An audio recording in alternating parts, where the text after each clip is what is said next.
The poor ballerina then performing was caught in a most awkward position. Every eye turned toward Orchid Bear.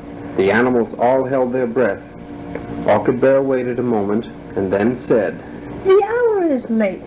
I must have my beauty rest. Perhaps we had better proceed with my crowning, and I shall select a queen at my leisure." "But your Majesty," said the MC, "there is but one contestant left, Sweet Honey Bear."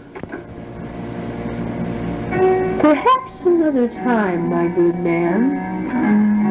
Orchid Bear glanced through his rose-colored glasses at the heartbroken little Honey Bear standing off stage. "Oh, I say!" exclaimed Orchid Bear. "Oh, my! Yes, indeed. She'll do very nicely." Orchid Bear floated over to where Honey Bear was standing and escorted her to the center of the stage.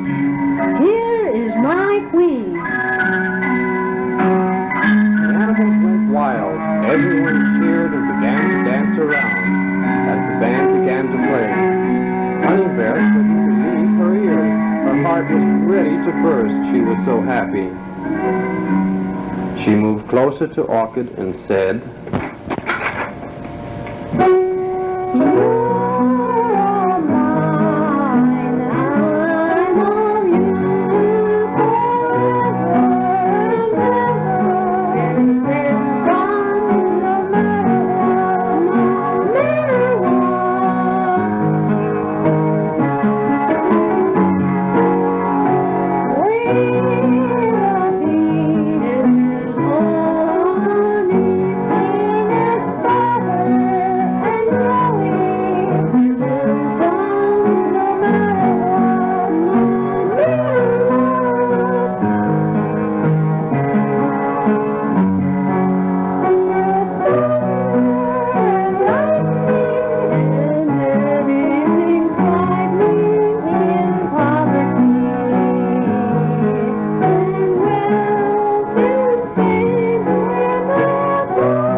Two magnificent thrones were brought out on stage. Orchid Bear and his queen were draped in luxuriant royal purple robes edged in snowy white fur. When the mayor was about to place the glittering crown on Orchid Bear, the porter with the pink lemonade made his untimely entrance on the stage. As he approached the thrones, he tripped, dousing Orchid Bear in the process. The mayor pulled out his big white handkerchief and began to dry off the sputtering Orchid Bear. The audience gasped in disbelief. Everywhere the mayor's handkerchief rubbed, Orchid Bear's color came off, revealing nothing more than the light fur of a common, everyday kind of polar bear. "We've been had!" cried one of his litter bearers. "He's a phony!" someone yelled. Orchid Bear got the message and started to run as fast as his lazy little legs would go. The animals, giving chase, picked up anything they could find and threw it at Orchid Bear. "Run the bum out!" "Get the torn feathers!" "Oh, me, oh, my. whined Orchid Bear. I wasn't counting on this." "You were the very, very rare, very Orchid Bear. You were used to having everything you see. Your perfection at its worst. It's a wonder you don't burst from your most conceited personality. Rough and bristly is your coat, just like a dirty goat. It's a shade of which there isn't any whicher. Your figure far from lean is like a king-size jelly bean. You're a sight than which there isn't any whicher. There's not a thing you know you haven't lied about. There's not a place to go that wouldn't throw you out. Your charm is like a pot of glue. Your manners icky poo. Kings and queens won't even let you boil their tea. For you're not very, very rare. You are just a common bear. In fact, the lowest of the non-nobility. Honey Bear couldn't believe what had just taken place. Dazed, she wandered out of town toward Peacock Lake. The camp of Orchid Bear was a shambles. As she walked towards the camp, she tripped over something. It was the golden bow with the silver string. In the confusion, the thundering mooses had dropped it and left it behind. Honey Bear could no longer hold back the tears. She sat by the golden bowl and cried out her heart. Suddenly, a large butterfly-type net swooped down and scooped her up. At the same time, a great big ugly paw grabbed the golden bow. Then a big piece of paper was nailed on a tree. It was a ransom note.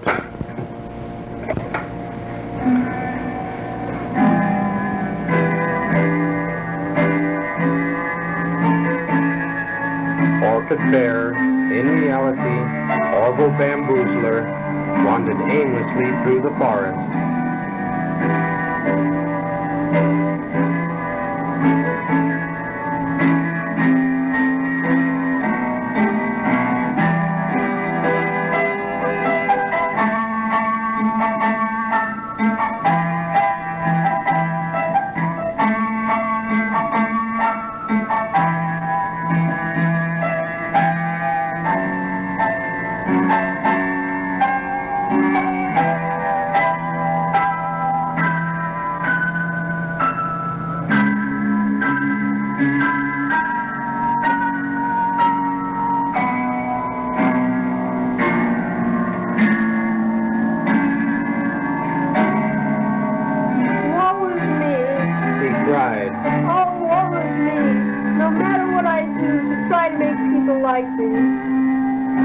Too full of self-pity to notice where he was stepping, he tripped over an exposed tree root which sent him rolling down a hill and over a cliff.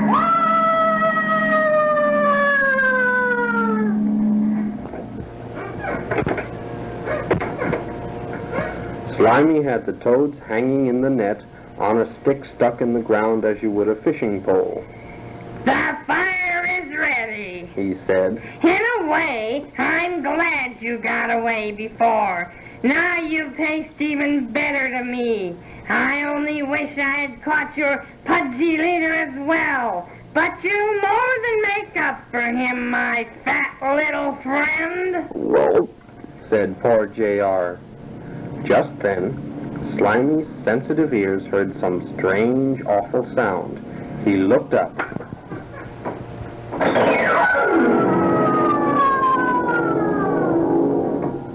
It's a bingo dolphin! He yelled, and off he slid, crying, Mama! Mama! Mama! "Splat!" went Orchid Bear as he landed on the fire, causing sparks to fly high in the air. The force of his fall shook loose the pole holding the toads and sent them sprawling on the ground.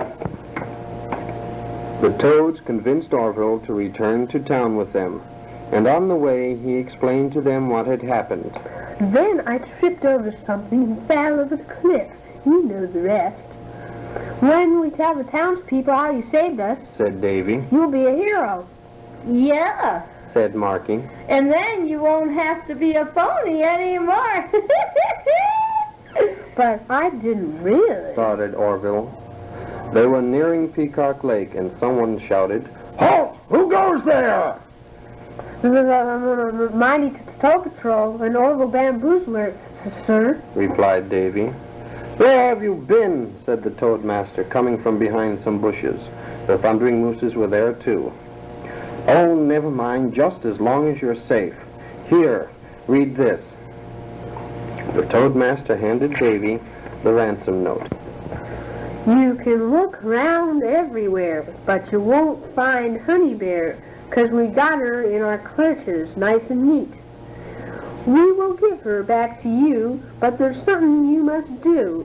Here's the terms that you are going to have to meet. We demand that you arrange for a quick and fast exchange, or we're going to have ourselves a fancy treat. Flaming arrows for the bear left in our forest of despair. Just remember, honey has a taste that's sweet. Signed, Slimy's parents. Said Davy. Oh no! Honey Bear gone? Asked Orville. And the golden bowl, too, said the Thundering Mooses. Without a way to shoot the arrows, there's nothing we can do but what they say. Just then, the Bird of Happiness, who had been away on vacation, arrived and asked what was wrong. Everyone talked at once. Patience. Well, you see, we had... Patience. said the bird. I can't make heads or tails of what is wrong, but from the sounds of it, it's something pretty bad. Maybe a little advice will help you end your worries. This is what I always do when I have a problem. Listen.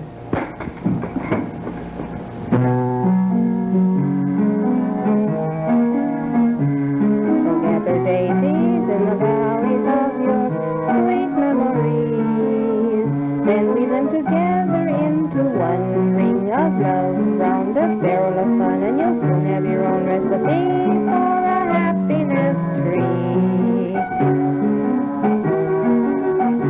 Play with the sunbeams when the rain stops, gather up 10 fallen raindrops, then sprinkle them oh so carefully from the top of your happiness tree, and you'll see as they spill you can slide down a rainbow hill. That's all there is to do. It's really up to you. Go on and chase away that frown. For when you sit and sigh and never really try, the happiness tree comes tumbling down. So just remember your direction on that road to perfection. Whenever the skies are gray above, fill your heart full of love, and you'll see just how happy you'll be when you live in the happiness tree.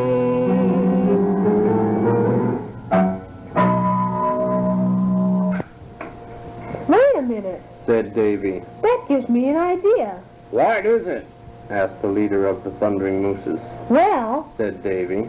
remember that strange-looking rubber tree with the elastic vines? A short while later, with the Thundering Mooses strung for action, they rushed off toward the forest of despair.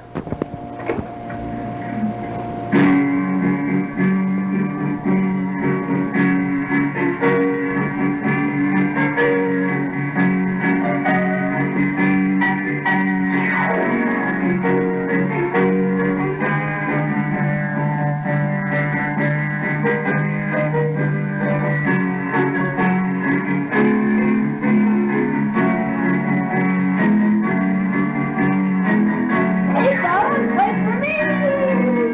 Called Orville as he ran after them.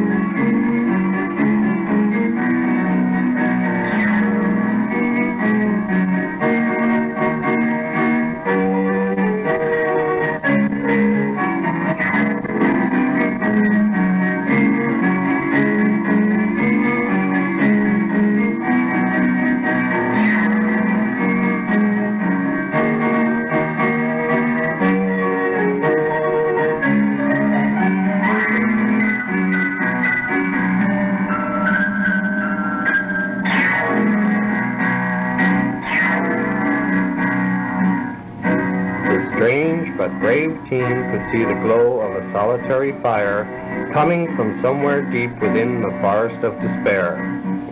As they moved in closer, they could hear the evil laughter of the gruesome twosome and their brightly colored brats. By tomorrow we shall be the most powerful creatures of the forest, said Slimy's mother greedily. And I shall be king. Said his father. Oh, shut up. Yes, dear. Just then, the first of the flaming arrows streaked high into the evening sky. "You wanted the flaming arrows," called the leader of the Thundering Mooses. "Well, here they are." And the rest of the arrows followed the first. Get the girl! Shrieked Slimy's mother. The first arrow zeroed in on its mark and streaked to earth like a flaming meteor. Yelled Slimy's mother as the arrow found an unmentionable target. Yelled Slimy's father. Said Slimy. In a matter of seconds, it was all over but the shouting, and the last of that was heard as the three terrible monsters raced over the horizon with the flaming arrows and thundering mooses in hot pursuit. My hero. Said Honey Bear as she threw her arms around Orville's neck and gave him a great big hug. Back at the now frozen Peacock Lake, Orville raised his paw to silence the cheering crowd that had gathered for the victory celebration. I'd like to say something before we go on. In all honesty, I must confess the credit for the rescue goes entirely to the mighty Toad Patrol and the Flaming Arrows and the Thundering Mooses. My part in the affair was very, very small. The mayor stepped forward and placed his arm around Orville's shoulder. Oh, the bamboozler! That was one of the bravest things I've ever heard anyone do. So on behalf of the rest of the animals, I'd like to invite you to become a full member of our little community. You may not be a very, very rare, very orchid bear, but we'd rather have a gentle friend like you than a pompous purple king. Hey! Welcome, Rebel! 3 cheers for Orville.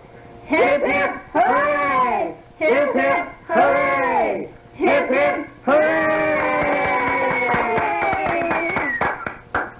The animals cheered, and in honor of the occasion, the mighty Toad Patrol went out onto the ice to dazzle the crowd with some of their fancy ice skating routines.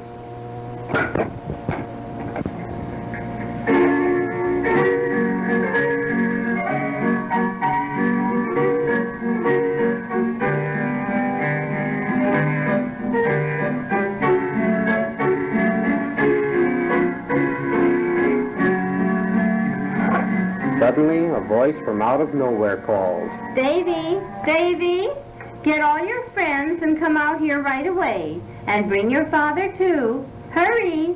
The Toads were startled back to reality. When they realized that they had only been dreaming it all, they were kind of disappointed. Davy, Called his mother again. did you hear me? Yes, Mother, we're coming, answered Davy. Poor sleeping Mr. Toad, whether in a dream or in real life, got trampled in the rush. Come on, Mr. Toad. Said Jerry as he went out the door. Mrs. Toad wants us right away. Outside in the gently falling snow were all the animals singing Christmas carols underneath the street lamp. "Let's go out and join them," Said Mr. Toad. Christmas bells are singing again, and the town is all covered with snow. See the couples skate all around on the pond with their moonlit faces all aglow. How the chimes in the steeple keep calling out to reach every heart far and near. Little children pause at their play as they listen to hear the bell ring loud and clear. The carol we're singing